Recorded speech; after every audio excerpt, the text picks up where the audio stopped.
There is nothing we should be quite so grateful for as the last line of a poem that goes, "When your own heart asks, be resolved, young samurai, and tell the world what you witness here today."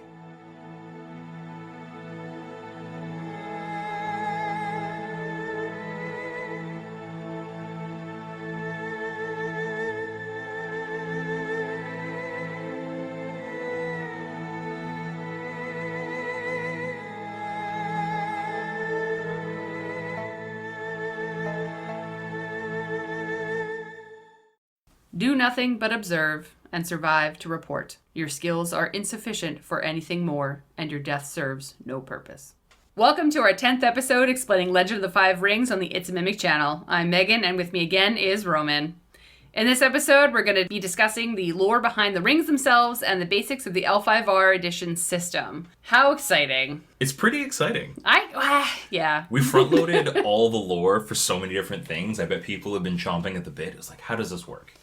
They've just been talking. Why are you talking about elements? What are you talking about the stuff. kami? What the fuck is that shit? Well, the reason it's called Legend of the Five Rings is because there are 5 elemental rings. That's crazy. That make up the world, the universe, and everything, right? Within every entity, Yeah. there is some bit of each of the elements, right? Is that a witchcraft thing? It's like a... I'm trying to think of the exact real-world equivalent. Shintoism. I think there's like a, there's a little bit of all of these different elemental spirits that comprise the whatever. If I'm wrong, please feel free to correct me in the comments. The internet will. Don't worry about it. Love it. But on to brass tacks. The elements are forces, as well as the building blocks of the most matter in the mortal realm. The 5 types of elements are air, earth, fire, water, and void. Elemental spirits, or kami, not to be confused with the uppercase K kami, who founded Rokugan, are present in nearly anything or being. When you were listing off the elements, all I could think about was like the Last Airbender. Right?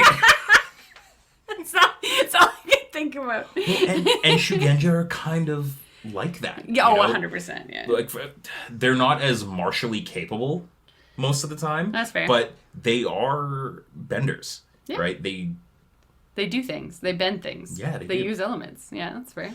For example, a stone may be composed of only the earth element, while a cloud might have both air and water in its makeup. That kind of makes sense. Right. If you think science. Yeah. Yeah. Like it's a moisture in the air. Oh, that word. Hey, man. So, we're going to break down each of the elements individually. Air is intuition, because no one could see the air, but everyone could feel its effects. It is all the forces that are not seen, the element of storms, subtlety, and unpredictability. Earth is passive strength, resistance, and fortitude.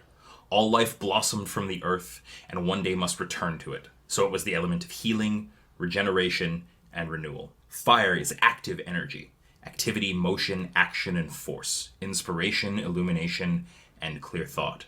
So it is mainly related with agility and intelligence. Water is strength, perception, and clarity. It is pure, and it washes away taint and deceit. The void is unlike all other elements. Void is all and nothing. The element of void is that which exists outside of and surrounding the other 4 elements, defining them in its absence, as silence defines the musical notes it surrounds. And then there is thunder, which is not exactly an element in itself, though is, however, considered an element of heroes and power. It even has a dragon, the Dragon of Thunder, who has their own oracle, much in the same way that the 5 elements do. So, that being said, looking at these elements, and we talk about them in real life, in L5R, and like real existence, what one speaks to you the most? What do you feel like you're the most attuned to? Zodiac sign aside. My zodiac sign aside. Yeah. I feel like I am an earthy person. Yeah. I am typically a pretty sturdy, level-headed human being. Unfortunately, we're going to get into it a little bit later, but I don't have super high willpower. Yeah. I am a slave to my vices and the things that I love. You're a weak man. Yeah. In terms of what I actually express, I am more aligned with air, right? I have a pretty high awareness. I And I would say that I'm aligned very much with thunder. You know, the element of heroes. Yeah. All right, there's a lot of thunder in this man's soul. Fair. There's a lot of loud noises, I will say that. Oh my god. How about you? So again, zodiac sign aside, like I am technically an air sign, but everybody who knows me knows I'm afraid of the wind, and I don't like unpredictability, and so I've always identified with earth. Always, it's just because of the passive strength, the fortitude, and to be able to like endure longevity of pain, like is what earth like screams to me. Also the element of healing, obviously, of just like taking those things and taking those strides in life and being able to like make something of them is something that earth screams to me. I was going to say that you're very much like fire. Really? Yes. And not necessarily because like anyone who would like see you in our life would be like, you are the energy, you are the motion, you're the action, you're the force. Like those are the things that you are when you are in public. So it's almost now like, do you like because I feel like we have a public facing element and we have a private facing element. Yeah. Right? And I feel like public facing, you're very much that fire. You're like the person that you make things happen. You put things in motion. You are constantly moving when you are in public. Right? But by that description, I would align a little bit more with water. Yeah. Right? So again, constantly moving, constantly flowing, not staying in one place too long. Whereas, yeah, but again, like the water more speaks to like the perception and the clarity of things. Yeah, fair. Not necessarily the action of things. Yeah, that's okay, fine. I guess I have more of a fiery personality. You're more of a, yeah. Again, in public, Yeah. but like behind the scenes, I do agree. Like I would say like you more affiliate with air. Right? I'm sorry, you don't know me when we're away from this podcast. What? We're not friends in real life. I don't know who you are. I show up to this room, I do fucking 4 hours of content, and I leave. Why are you in my house? Get out. But yeah. No, it's interesting to think, because like everybody associates in North American culture of your zodiac sign speaks to whatever fucking element you were aligned with. Yeah. I've never aligned with my element. And I think, weirdly enough, L5R taught me that. Like, I align a lot. Like, I like the idea of being a water sign. Yeah. But I think that trying to look at it without that lens, yeah, I feel pretty grounded, rooted, sturdy as a human being. Yeah. It just feels kind of pretentious to be like, I'm the element of the void. Like, I am the infinite potential. I am everything. Shut the fuck. Nothing. No one is the element of the void. Get the fuck out of Exactly, here. right? Like, that's just oldest child, like, narcissistic behavior right there. I'm a middle child, so get off my ass. I'm the youngest, so eat a dick. That makes so much sense. If you could speak to the comedy of one inanimate object, what would that object be? I own a teapot that belonged to my grandmother for as long as I can remember. Yeah. And since I was a child, I can remember going to Grand's place. She would make tea, and it would always be in this like silvery, probably stainless steel teapot. Yeah. And it is a modest and beautiful set because there was one to hold sugar, there was one to hold cream, and there was one to hold the tea itself, and it was all on a silver tray. Mm-hmm. I would want to speak to the kami that exists in that teapot. Do you think it would be like a water kami, or do you think it would be like a... Because you like put water in it, or because you warm it, do you think it would be a fire kami? Like, again, I think it would be an earth kami because the vessel itself is made metal, of earth. Right? Yeah, So yeah, that's fair. That's that's what I want to speak to. I bet that teapot has some lovely stories. Yeah, I can imagine. How about you? So, weirdly enough, I picked an item from my grandmother as well, and that's because I was just bequeathed it. Weird, strange word, bequeath. But it's a copper cauldron. It's a mini copper cauldron that my grandmother... And it was weird because my dad picked it out being like, Megan, you would love this. And I'm like, of course, I'm a witch. Of course you would love to give me a cauldron. That's phenomenal. But it's very mini. And when he first gave it to me, it smelled like her. And I can't explain that in a way. No, that makes sense. But it had her scent on it. And anytime, and I was so afraid to use it for so long because I was so scared to get rid of that scent of her.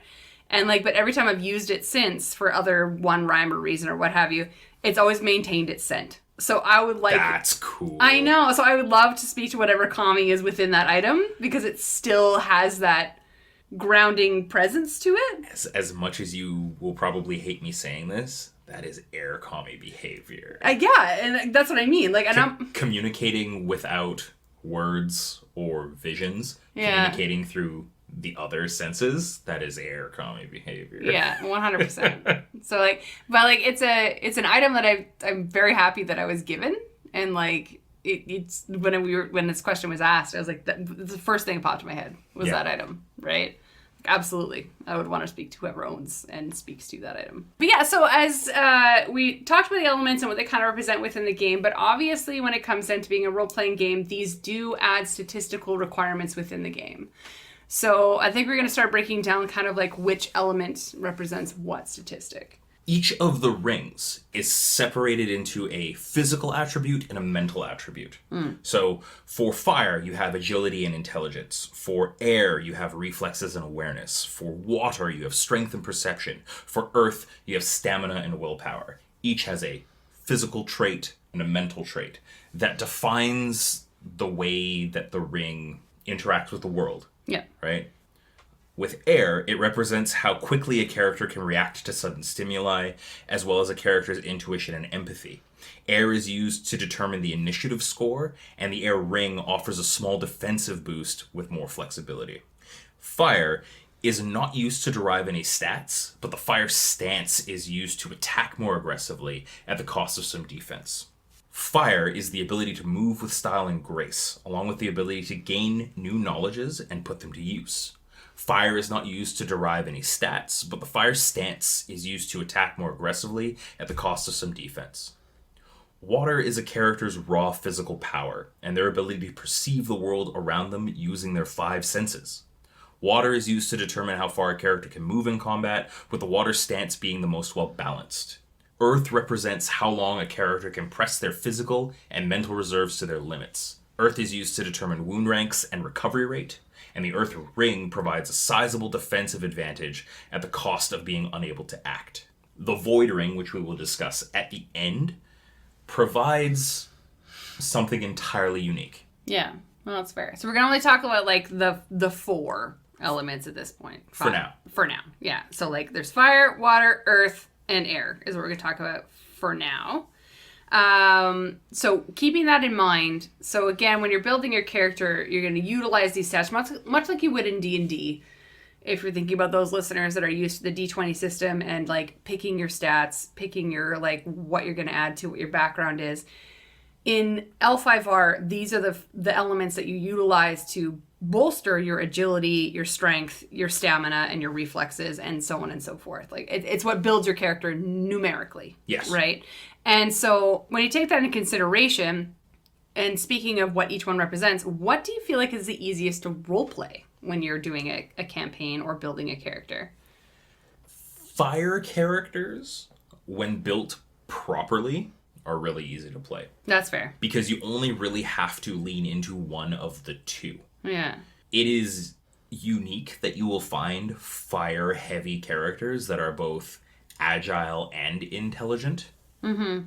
Normally, your fire-heavy character will be super agile or super intelligent. Yeah. And there are an abundance of advantages that fill them out. That's fair. So the Sage advantage makes being an intelligent fire character really easy. Because the more you juice your intelligence, your Sage advantage just gives you access to every knowledge skill, and you use that high intelligence to your advantage. Mm-hmm. Like, I was going to go along the lines of, like, if I wanted to roleplay a character, and Earth, again, is the easiest one that, like, speaks to me, because it's the element that I feel like I attune to the most. And that's because, like, you can play the character that has the mental prowess to withstand whatever you're talking about. Also, the physical prowess to withstand whatever you want to dish out, right? So you can be patient. You can listen. You can take the time. You can have a conversation with someone without being reactive, right? So you can, as a role player, you can, almost in Earth, you can sit back and watch someone do what they're doing, analyze the situation, and take the time to figure out what they're going to do. right? And I feel like that's what a lot of earth folk do, is they are patient, caring, and just want to listen. But at the end of the day, if they need to hit you, they're going to hit you. Yeah. But I feel like that would be the easiest role play, especially in a new campaign that you've never, or especially in a new system you've never played in before. I feel like Earth is an easy one to like kind of fall into because you can do it with grace. Quiet and steady. Quiet and steady, I guess, is the easiest way. Whereas fire is very like forceful and upfront, right? Like they're going to be in your face. And like water is very passive and very do whatever you need to do. I will just go with the flow, right? The yes and element. The yes and element. There. And air, I feel, is very reactive, right? They're going to react to the situation and match energy. 100%. Whereas earth is very like, no, just do what you need to do, and I'll figure out what my response is in time, right? So easy to role play if you're going to. All right, so that being said, do you shy away from a specific element when building your characters? I typically don't build heavily into water. In a lot of the characters that I play, I don't really find that strength is the most important thing. Mm-hmm. It's cool doing extra damage. L5R is such a lethal system that if I'm there, I either don't want to get into combat at all, or I want to be really hard to hit. Yeah. Perception is useful. Normally, I will... I can't remember the last time I played as a player in L5R. But the last time that I was a player in an L5R game, somebody else was the perception monkey, and I was there as the awareness monkey. So they made sure that we never got ambushed, and I made sure that nobody ever took advantage of us, and we played off of that interaction. Yeah. So I tend to lean away from water as a attribute, or as an element, rather. How about you? Same thing, weirdly enough. Water is the one that I'm just like, I don't need this. And to be fair though, when I tend to build my characters, I forget about Earth. And then I'm like, wait a minute, halfway through like building and like picking my stats, I'm like, shit, I need more Earth or else I'm going to die. Because I feel like I need the steadiness in my life, I guess. I don't know. But and the predictability, something along those lines, trauma. But water, to your point, like strength isn't necessarily needed. Speed is needed. Like the fortitude is needed, and being able to hold your ground is needed, and being able to keep your mind is needed. And like weirdly enough, in this campaign that we're currently playing right now, my perception is shit. If you want me to see something, I'm not going to see it. But then I built that into my character and I made her super gullible. So I'm never ever going to perceive what you're actually trying to tell my character, right? It's like I've also never really utilized water to the best of its ability, but I've definitely played with players that do use water, and and that's the point, is they will play that balance on the opposite. And I think we've talked about it in the earlier episodes where L5R definitely bodes the party dynamic. 100%. Where we're all really good at something. Yeah, more so than D&D, where it's, anybody can solve any problem by themselves, but it's nice to have somebody who can do it for you. Yeah. L5R really wants you to trust the people that you're with to do their job. Mm-hmm. And it's so refreshing knowing that I don't have to do anything and that I can't do everything. Yeah. And you have to rely on other people. Therefore, it requires conversation. And it creates excellent dynamic centered around teamwork and roleplay. Yeah, I agree. So that being said, do you utilize the clan's innate affinity for certain elements? Or are you more fluid when it comes to building your characters? So, to explain this to those who don't know, when you're building your character, obviously the clans have very specific elemental affinities. So they get you bonuses within stamina, strength, what have you. Based on whatever clan you're from, it's going to give you some kind of an affinity. So obviously in D&D, that's the same kind of thing. If you're going to pick a class or a race that specifically gives you some kind of a boon, you may play into that side. So the L5R has the same thing built in when it comes to the clans. So that then bodes the question, do you utilize that? I try to lean into it because it exists for a reason. Yeah. Right? There are certain characters that I will write against the grain, but I try and make them something that I sprinkle in, and I don't try and make them the rule. Yeah. I am not going to make my earth-heavy Hida super aware of things. Fair. Right? I am not going to make my air-centric Scorpion character someone who's going to rush into things and be super aggressive and be very, contrary. Yeah. Right? Like, I try and lean into those elements and into those attributes because the characters was designed that way for a reason. Yeah. That said, there are certain ways that you can play against form and play against the grain that augment the character and make the character more interesting and exciting. But mechanically speaking, a lot of your kit is designed for the attributes that the school and the family bleed into. Yeah. Right? Well, because you're taught a specific way. I think I've talked with a few folks that I play L5R with, like in our group, in the sense of like, we enjoy L5R because of how constrained and rule-ridden the world is. Yeah. Right? There is a rhyme and a reason to do what you do, and there are rules to do what you do. And that's what makes L5R what it is. Yeah. D&D is you can do whatever you want, have a great time, have a ham, and if the DM decides to put in a rule, that's up to the DM. But when it comes to L5R, there are very strict rules and regulations about how to conduct yourself within public, and the fact that the clans have very specific rules and, very specific roles within the Empire, it makes sense as to why they have the affinities that they have, right? And you were raised that way. Yeah. It's not like your parents decided, hey, like, we are a warrior race. Oh, I'm sorry, you want a paintbrush? Here's a paintbrush. You never have to fight again a day in your life. No, that's not how it works.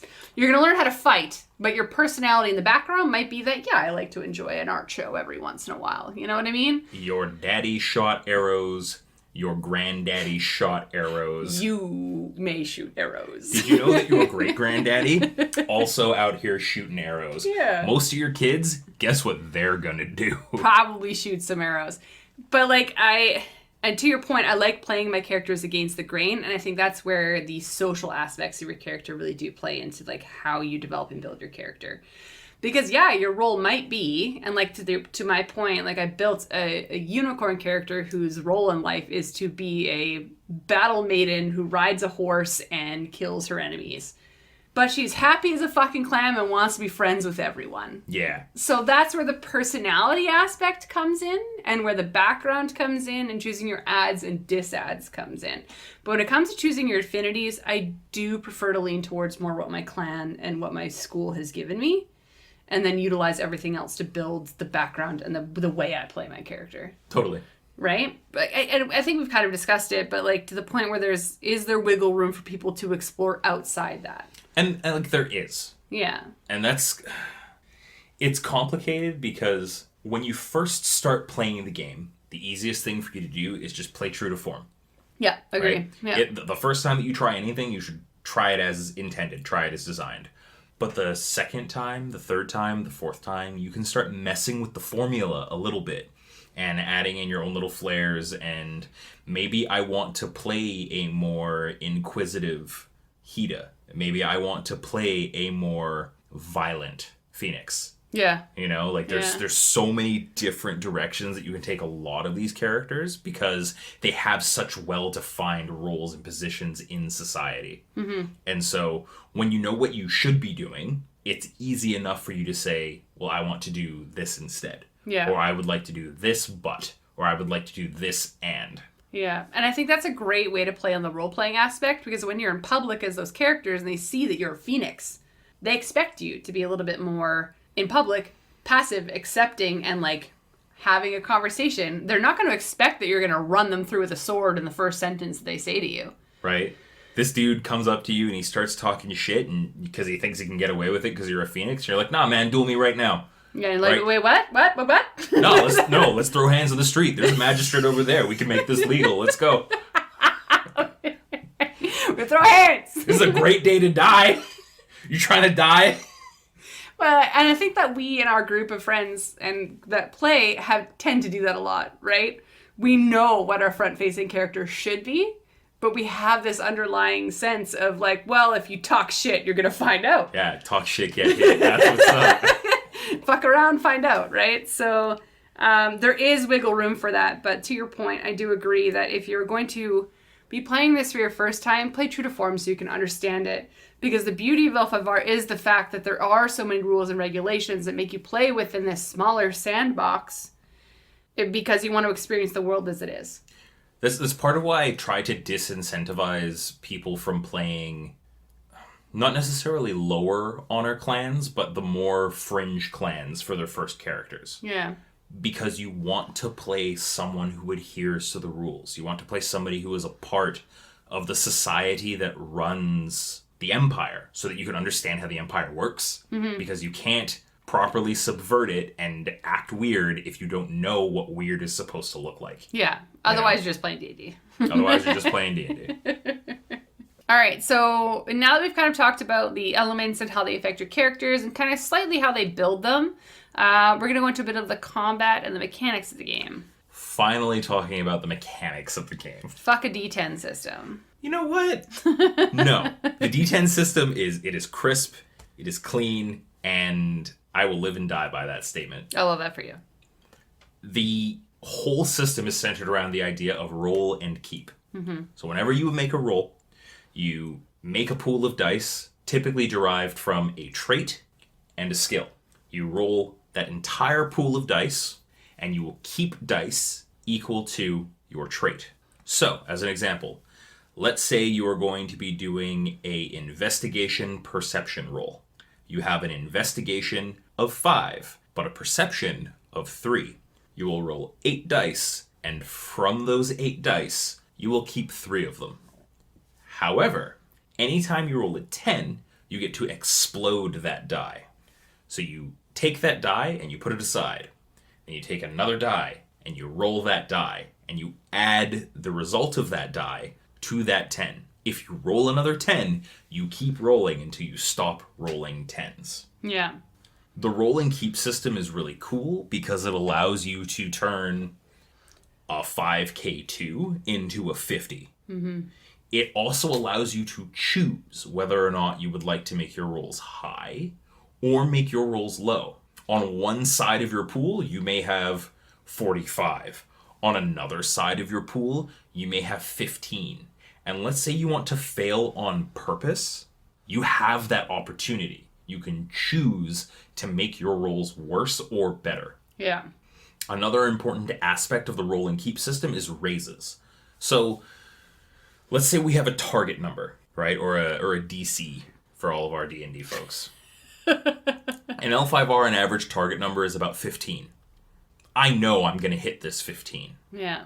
So instead of just hitting this 15, let's say I want to do it with style or flair. Yeah. Let's say I have an ability or a spell that has an extra effect associated with it that demands raises. So when I call a raise, I add 5 to the target number that I am trying to hit. So a 15 becomes a 20. A 20 becomes a 25. I make my roll. If I hit the changed, elevated target number, I succeed. If I do not hit that number, I fail. It doesn't matter what the original target number was. Yeah. I fail. You've altered it. Right? Altered it forever. I've altered the deal. Yeah. Right? It adds a level of tension to the game because most of the time, we'll say, hey, I'm going to hit this. There's no benefit. There's no extra incentive for me to try and overachieve. I'm just going to try and hit my number. Yeah. But L5R has things in its system that makes you want to take raises and make it harder for yourself. Because the reward will be greater. Because the reward is greater. Yeah. So for those who ever played Call of Cthulhu, for example, when it comes to role-playing, it's the D100 system. And it's like you can succeed, and then depending on whether you are closer to the 100 or closer to the 1, you can ultimate succeed and like hard fucking fail. So there's a gradient system. So for those who play Call of Cthulhu, it's very similar. That it's kind of like a gradient system where you can increase your own target number and make things like a greater success. And like in Call of Cthulhu, there are ways to, again, alter those numbers so that like, say 75 is your ultimate fail or what have you.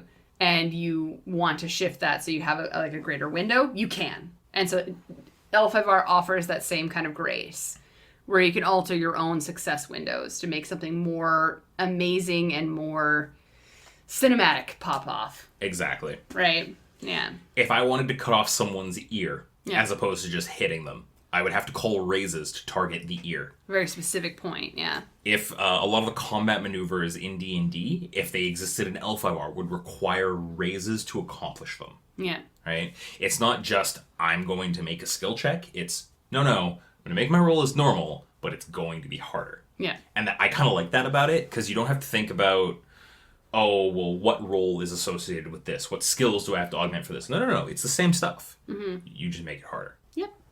So we're going to kind of dip into combat and just like a brief sort of understanding of combat, because it's one of those things that fills out the majority of the system, even though you don't engage in it very much. Mm-hmm.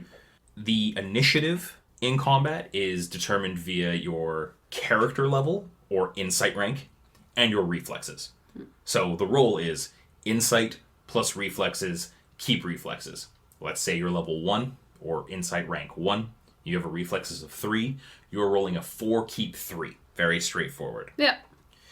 In combat, the steps include the engage, where you select your combat stance and roll your initiative, and you must remain in that combat stance for the round. So there are 5 stances based on the 5 elements. The air stance is defense, the earth stance is full defense, the water stance is attack, the fire stance is full attack, the center stance is void. Yeah. Each of them offer different benefits based on those names. Both the air and the earth stances provide a defense bonus. One of them allows you to move a little bit more. One of them demands that you stand perfectly still. Yeah. The fire and water stances provide or allow you to attack and be mobile in combat. However, the water stance is a little more flexible, where the fire stance demands full commitment. Mm-hmm. The center stance, you stand perfectly still for a round and do nothing. And on the following round, you sort of leverage that previous round into the effects of the next round. Mm-hmm. So at the beginning of combat, you pick a stance, you roll your initiative. Initiative ticks down, and then you take actions within each round. During your turn, you can take 1 complex action or 2 simple actions, and any number of free actions once per round. Free actions include drawing a weapon, speaking up to 5 words, moving your water times 5 feet, pulling out a spell scroll, or dropping a weapon or item. Simple actions include activating a kata, drawing a weapon, a move action at water times 10, dismounting a horse, guarding someone, picking up a weapon or item, putting away a spell scroll, speaking more than 5 words, standing up from prone, or moving when crippled. Complex actions include making an attack, casting a spell, using a skill, stringing a bow, mounting a horse, or a crippled move action at water times 10. Many things that you can do within your turn, but only so many things that you can do in your turn. Yeah, it sounds like you can do a lot, but when you actually get into the nitty-gritty of it, especially when you have to choose a stance that gives and or takes away from those options, I feel like everybody is spoiled with D&D because you are given action after like whatever you can do. Like there are characters and players that can make 1,700 actions in a turn. Yeah. L5R is very limiting when you compare it between one and the other, if you don't focus on it correctly. I like to think of it as being deliberate. Yeah, no, that's fair. Deliberate is a good word. And I think that's just the main difference, is that you have to be more constructive with your thoughts. You're not just going to get 3 attack actions per turn because you're a fucking barbarian who's in rage. You know what I mean? Like, you have to be strategic with every round, almost. For context, at rank 3, which is probably about level 10 in D&D, some classes get the ability to attack as a free action. Yeah. So you can attack twice in a round, and that's all you do. Yeah. Congratulations. There are some classes that get it at rank 4, which is the equivalent of like 15. Yeah. Right? Yeah. So it really puts things in perspective when you look at it that way. Like, the game is inherently slower. It is more lethal. It is, again, more deliberate. Tactical. Very tactical. It is a tactical game. Yeah. We've been talking about attack rolls a lot. How do you make an attack? Right? So you take your weapon skill and the agility trait. You mash those together and you roll them. You're trying to hit a target number of your opponent's armor target number. Basically their AC. Very simple. Yeah. Right? It is determined by reflexes times 5 plus whatever their armor gives them. Yeah. So if your armor gives you 3 and you have a reflexes of 3, you're going to be trying to hit a 23. Simple math. Very straightforward. The numbers they feel high, but because you're rolling so many dice and because you have so many additive effects, you're hitting those numbers consistently. Because your 10s explode, you're hitting those numbers consistently. Yeah. Afterwards, there is a damage roll, which is determined by the weapon, and it's typically weapon damage value plus strength. A katana, which is the basic weapon of most bushi, is a 3 keep 2. So if I have a strength of 2 and I am wielding a katana, I'm rolling a 5 keep 2. Simple. Straightforward. Yep. No, makes sense. So we talked a lot about like the mechanics of battle, which is essentially like starting your initiative, choosing your stance, and then choosing your actions based on whatever stance you're in. Because you said each stance does either whether you are defending, attacking, like meditating, whatever you want to do. Any tips on how you choose what stance you're in? It is entirely dependent on what school you are playing. Yeah. And on the circumstances of the combat. Yeah. Sometimes you want to enter in your first round of combat in air. If you are a spellcaster, you never need to be in the attack stance because you can cast spells from the defense stance. From a distance. With no headache. And you just get a free little defense buff for doing it. Yep. If you are a bushi and you have distance to cover, attacking in full attack gives you extra movement and it makes it easier for you to hit. Yeah. It costs you armor TN to do it, but the sky's the limit. Mm-hmm. You have to look at the combat situation and look at your role in combat. Yeah. And use that to determine what stance you should be using. Yeah. And I always determine, do I need to move, do I not need to move? Yeah. Is always what it is. And if at any point in my combat do I have to move, I will then choose like water or something just so I can move. Yeah. Right? Even if you want to attack and move, if you have to move, there are only very specific stances that allow you to move. I use fire on turns where I need to set a tone. Yeah. So if it is a turn where, okay, I can engage appropriately on this round. I can make a simple move or a free move and then attack. Yeah. I will choose fire because I will take those extra dice worth of bonus and hopefully I will cripple my opponent badly enough where they can't attack me back. Yeah. Right? If I am unsure or I'm trying to play more defensively, I'll pick water or air. Yeah. If I am trying to stall for time, I will sit there and earth. Yeah, and there's only been a few times where I've stood in full defense, and it's only ever been very. I think that's the beauty of the battle system is that it's very specific to what's happening in your surroundings at the time, right?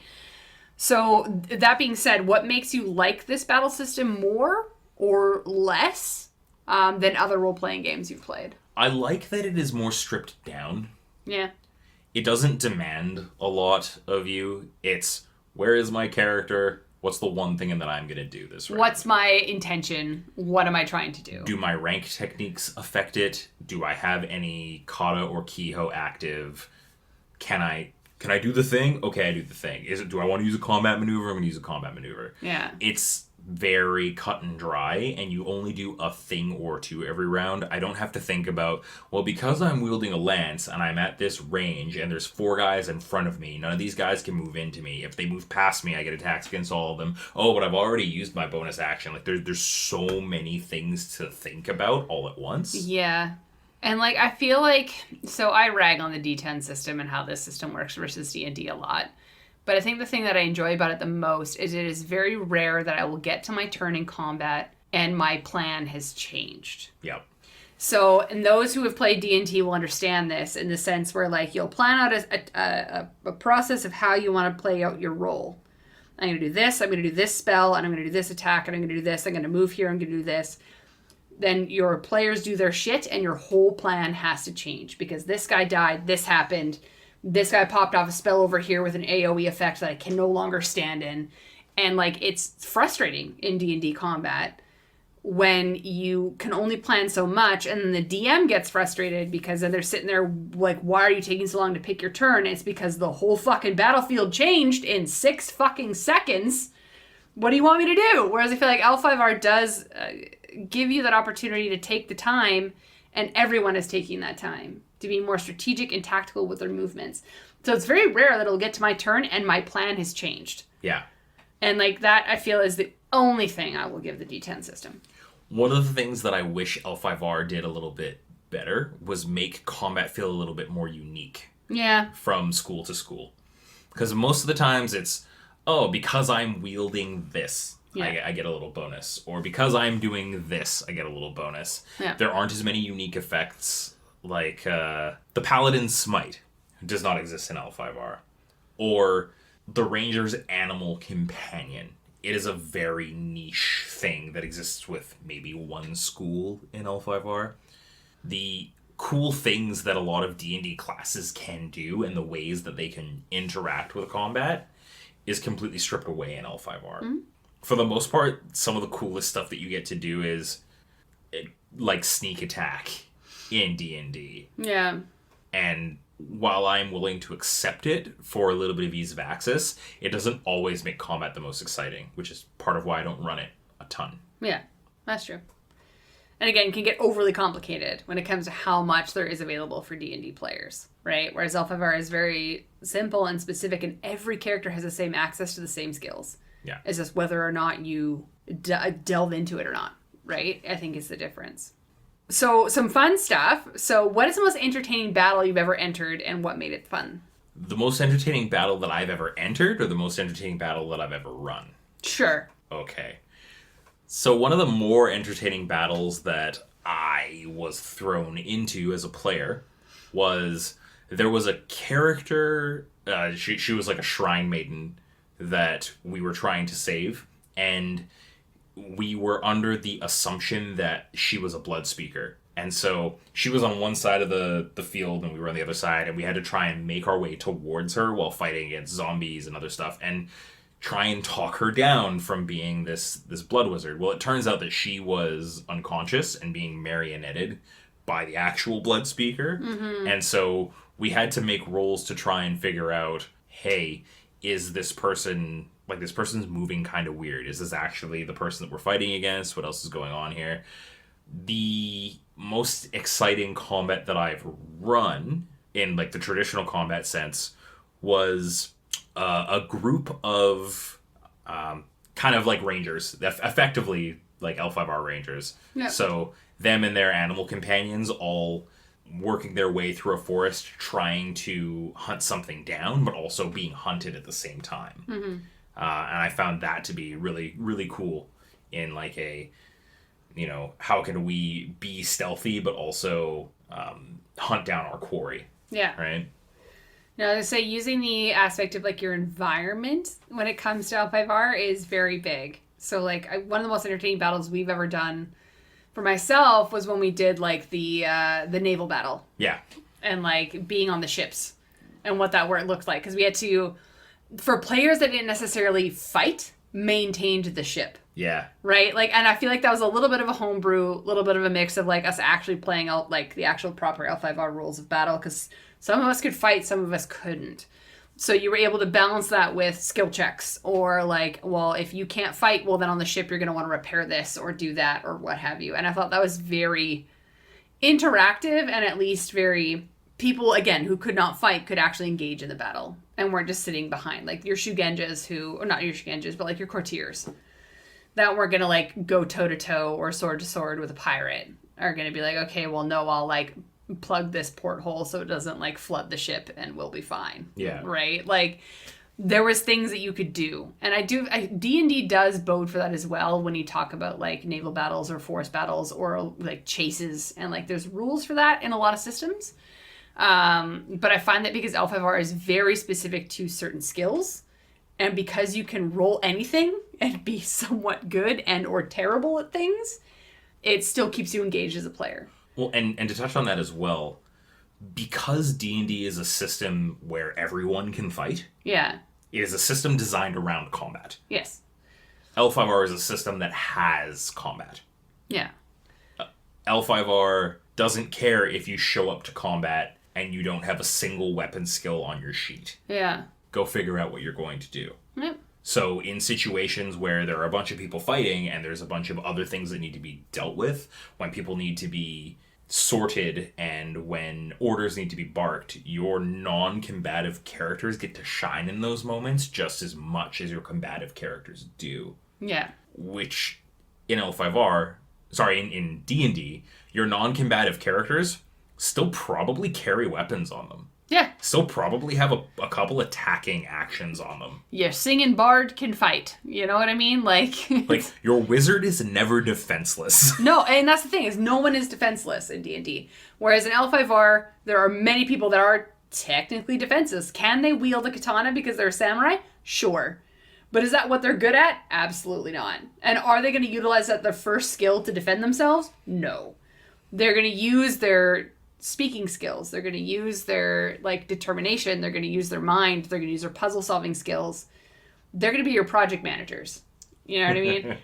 It's just and I think that the most interesting battles that I've had with an L5R have been able to utilize all the different aspects of the clan and characters that you are playing with. And that's hard to do as a GM, to be able to utilize that. And I learned that when I did my campaign with my group that came straight from D&D, that were expecting, if we go into battle, we go into battle. And I had a couple of players that were like, well, when we go to battle, what do I do? I'm like, don't worry about it. I'll give you something. Right?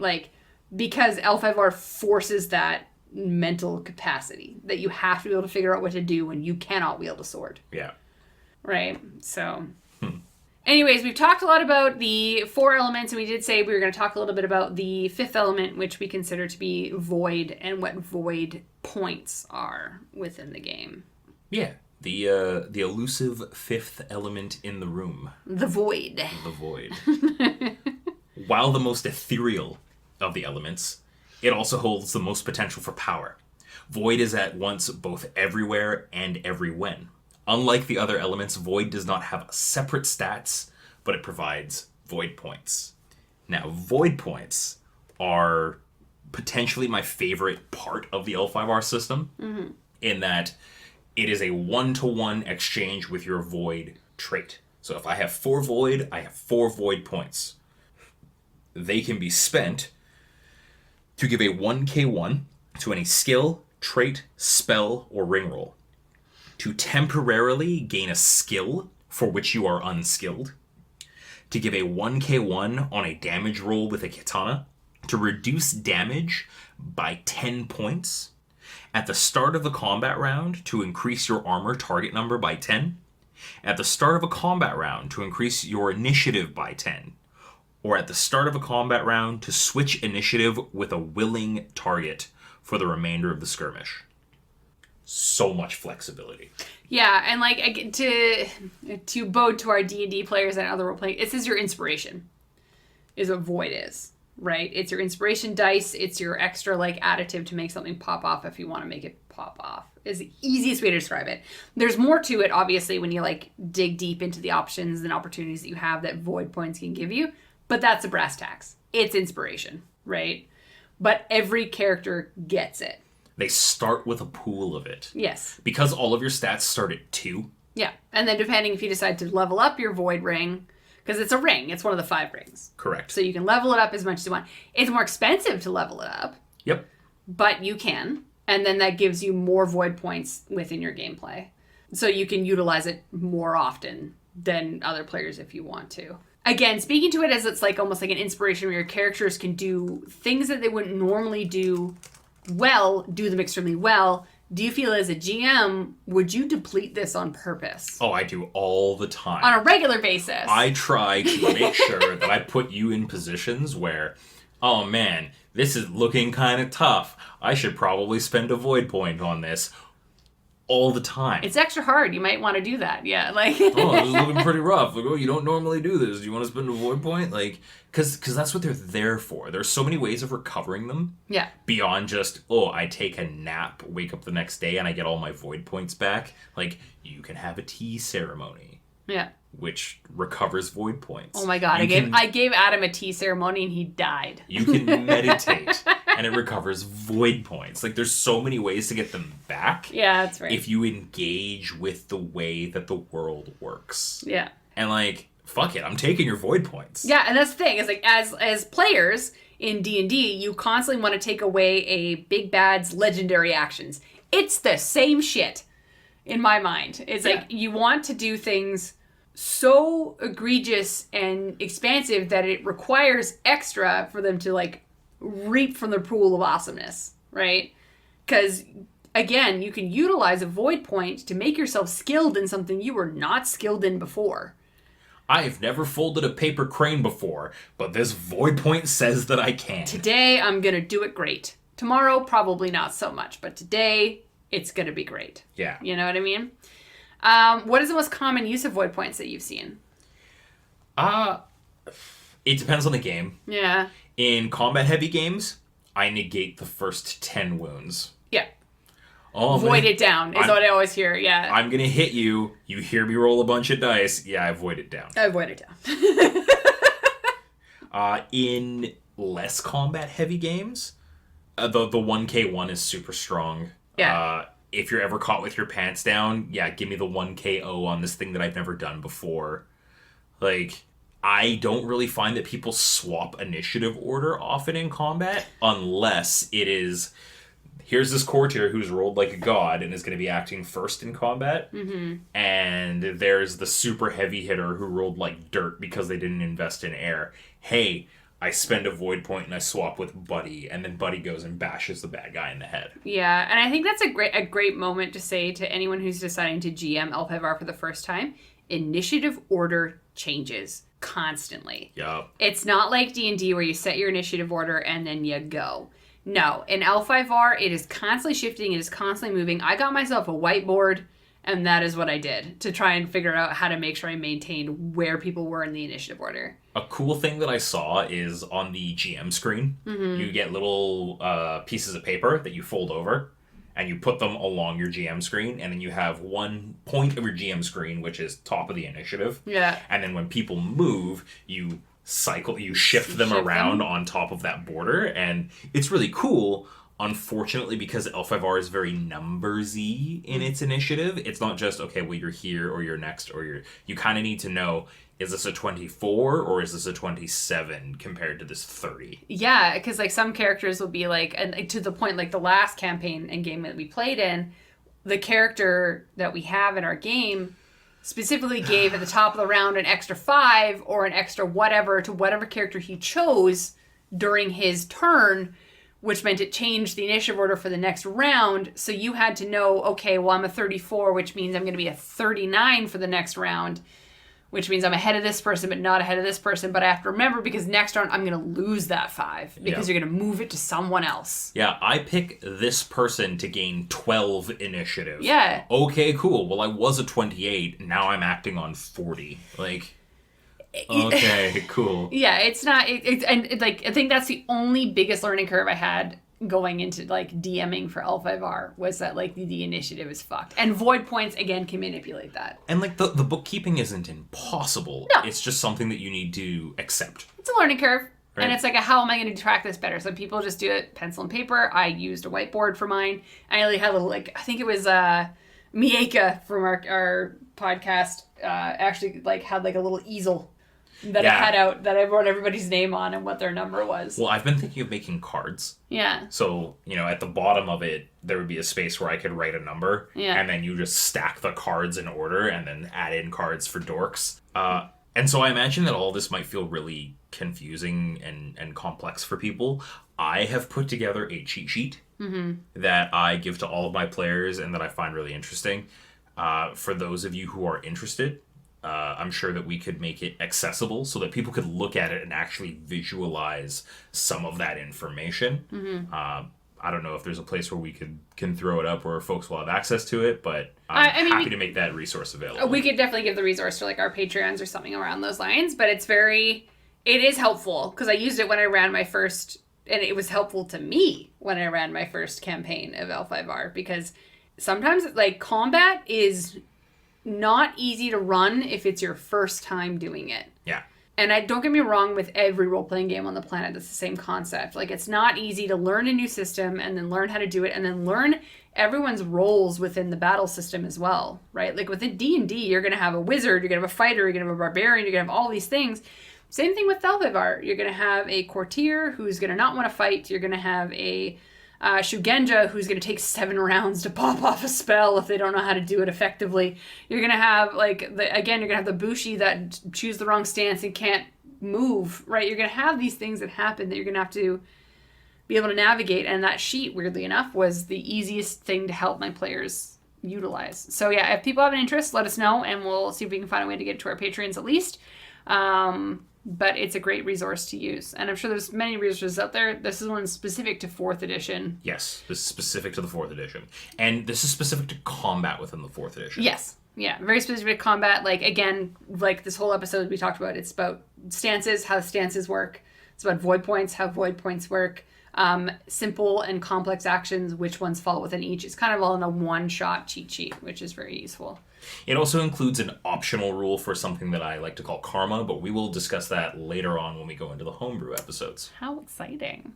Well, with that, so that's all for today's episode in this series on Legend of the Five Rings. Make sure to like and comment with which element speaks to you, as Roman and I popped off to earlier. Don't forget to follow or subscribe, because next episode we will be exploring the spells and the kami themselves, and that's with a lower K.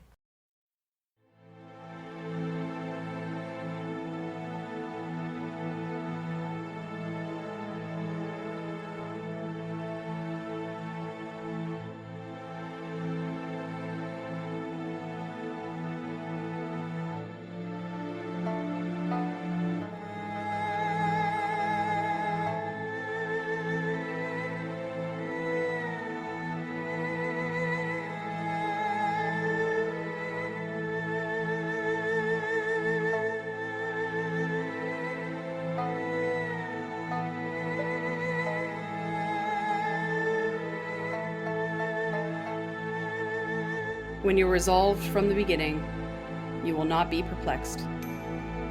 This understanding extends to everything. Be resolved, young samurai, and tell the world what you have witnessed here today.